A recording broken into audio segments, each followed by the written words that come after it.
Well, hello everyone, and welcome to another God experience. It's not the week of grace because I have been, I have been preoccupied. Look at my hair there. Um, yeah, oh yeah, there we go. Um, Totally, completely preoccupied, and just didn't have the energy or the will to do any of these videos. So I do realize that Grace was it last week or the week before? Maybe 2 weeks ago. Anyway, I just wanted to talk briefly about Grace. I'm not going to catch up on the other cities that I missed.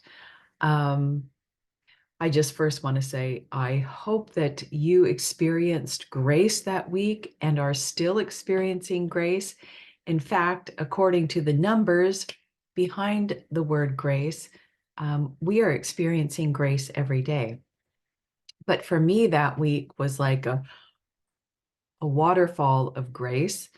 Um, yeah, during that week, like many people, I have some lingering health issues or body concerns, some physical issues that just, despite my carnivore healing journey, were not being touched. And I thought, oh, is this carnivore not working? That is not the case.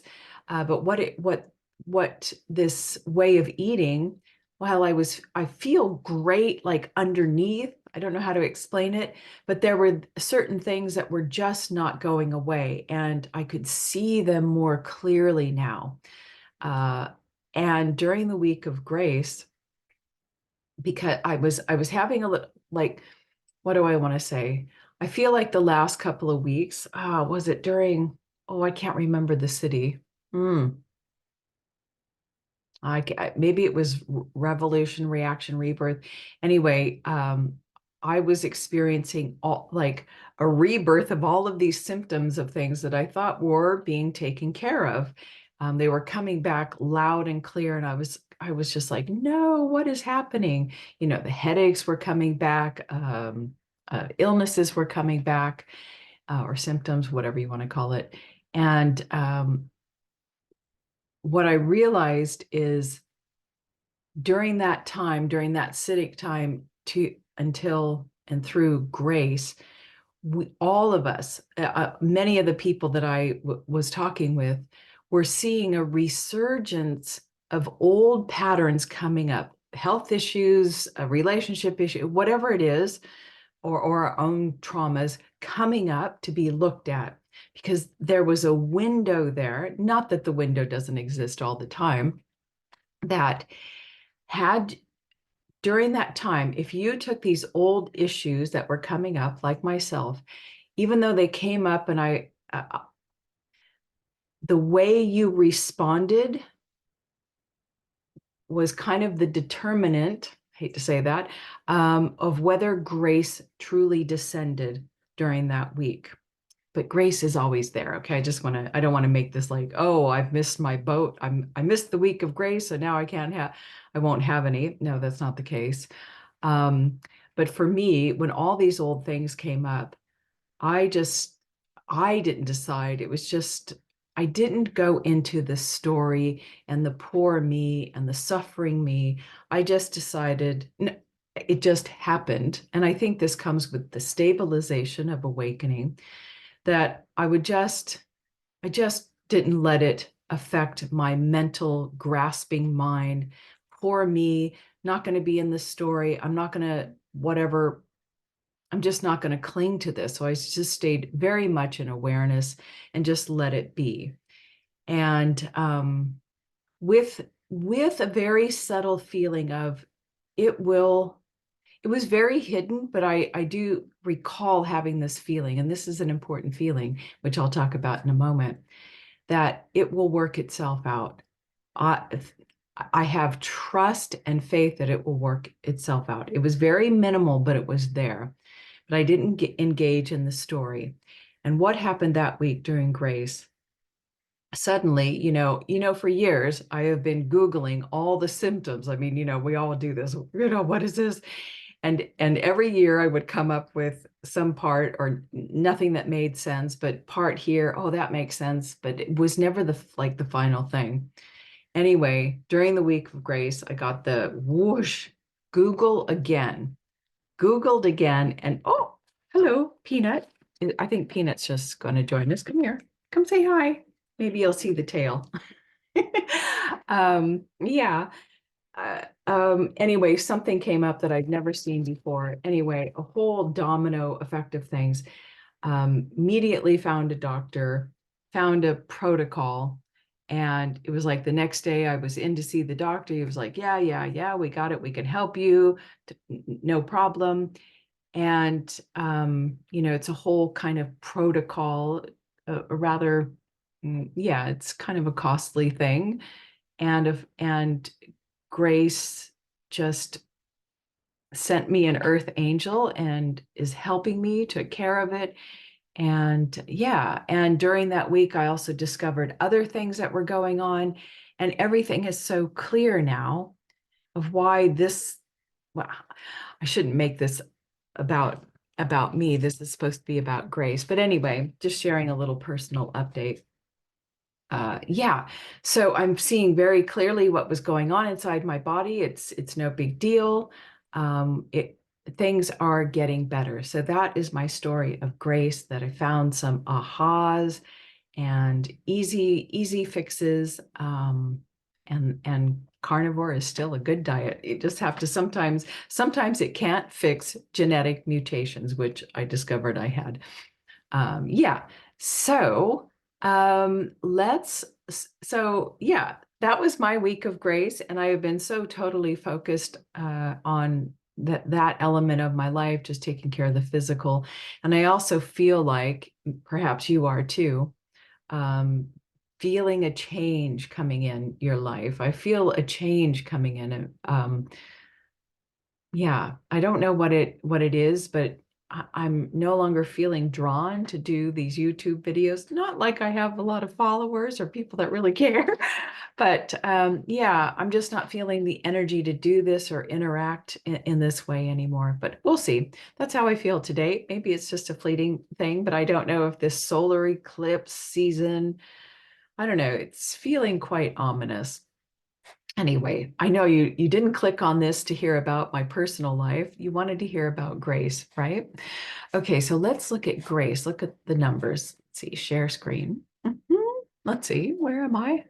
Right there. All right, so here are the numbers behind Grace. And at first I thought, oh, this is kind of weird that the 14, because the 14 is such an intense number. But the 14 is all about reflection and intensity. But the 14 is about reflecting back to you who you are and who you are not. So when so actually this is the perfect number for grace. So we can say in your everyday life, grace is around you, because this energy of grace is constantly reflecting back to you in your outer life what is going on inside. And like Richard said, suffering is grace. Through our karmic reactions, rather, regardless if they're positive or negative, grace is always functioning because she's always reflecting back to you, oh, are you in alignment or are you not? Are you functioning from the not self or the true self? I'm trying to wake you up every day of your life so that you can become, yeah, awaken to your true self. So grace is around us all the time. But what is it that provides the invitation for grace? Because I know there's this element of grace, like, oh, you don't know when it's going to happen. Um, it's just up to the universe to provide grace, this graciousness in your life. But that what I'm seeing in this number is that there is an invitation that we can create in ourselves that invites grace. And what is that invitation? Well, the Hebrew number 14 is called faithful consciousness. And it's about bringing awareness into everyday life. right? Seeing, seeing your relationships and everything that you see in life um, through the eyes of awareness, and that it's dedicated, you dedicate that awareness to your spiritual growth. So that's one aspect. How we invite grace is by living a life in full awareness, but also I want to go to the Hebrew tree here. And I hope you can see my little thing. Down here near the bottom, this is where 14 rests, in between the 6 and the 8, and the 6 represents the heart. But here is where grace rests, and she is called the faithful consciousness, but she's in tandem with the 12, which is the consciousness of will. So what I'm saying here is the invitation for grace in our lives is absolutely awareness, but it was that little thing that I also had, and that was faith and or trust and the will behind that to stabilize the will that okay, I am going to be fully aware of this situation. I'm going to take my responsibility. I am not this karmic condition. I am not these reactions. I'm going to discover it. But I'm also going to have faith and enough will in me not to collapse into becoming the story. And that is the foundation that invites grace into your everyday life. Yeah. Anyway, so the abilities or what grace wants to bring out into your life is, of course, the 7, which is all about the heart, but it's the 7th ray as well. And get this, I'm not even going to touch what Richard talks about, the 7, the city of grace embodies all of the 7 seals, but it is the 7th seal that is actually the city of grace. And it's all about the heart, but the 7th seal or 7th ray is also about transformations and transmutations and transfigurations. And grace wants you to take this 7, and the 7 is about having the not self and the self working against each other. It wants to integrate into one heart. And of course, the success of that is returning back to the pure one, being in total alignment with grace or God. So there you go. Sorry if I spoke too much about my personal story, but that's grace, and that's how we invite grace into our life on a daily basis. Until next time.